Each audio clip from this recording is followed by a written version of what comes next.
Day 14 of the Occupy movement in Hong Kong, and still no indication that protesters will leave the streets anytime soon. Now, you're looking at shots from the protest zones in Mong Kok and Admiralty. Earlier today, there were fresh scuffles between supporters and opponents of the civil disobedience movement. At the main protest zone in Admiralty, hundreds joined protesters last night in a massive rally against the government. Many brought along their tents to show they're determined to remain where they are until the government meets their demands. Liz Yun begins our coverage tonight. About 50 people took part in a morning run from Central to Wan Chai, cheering the student protesters along the way. This runner compares the students' fight for democracy to a marathon, saying she hopes they will not give up easily.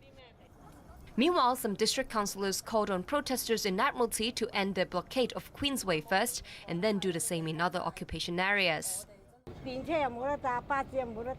86-year-old woman says she has been greatly inconvenienced by the blocking of roads because she has swollen feet and is unable to walk for a distance to take other means of transport. One district councillor is not hopeful that the protesters will listen to them. I don't think it's useful, According to residents, they told me at the beginning they support the appeal of the students, but after 2 weeks they think they can't, they can't accept the chaos of the about environment, especially the traffic congestion. They make it very inconvenient in their daily life. Most of the protesters we spoke to are determined to carry on with their occupation protests. I understand why they are so angry, because for some small shops or some small company, it's really damaging them.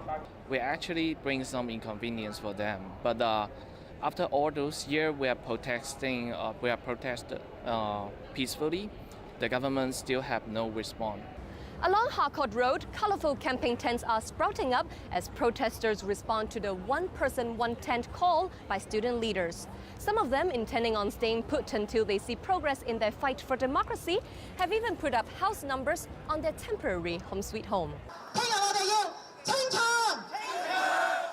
Over in Mong Kok, an alliance in support of the police collected signatures from people who want police action to clear out the protesters and barricades.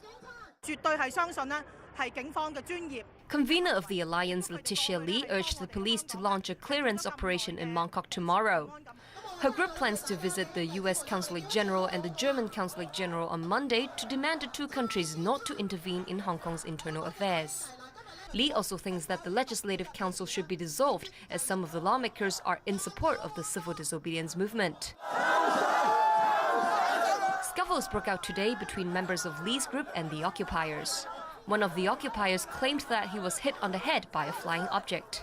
Police intervened to separate the two groups of people. Liz Yun, TVB News.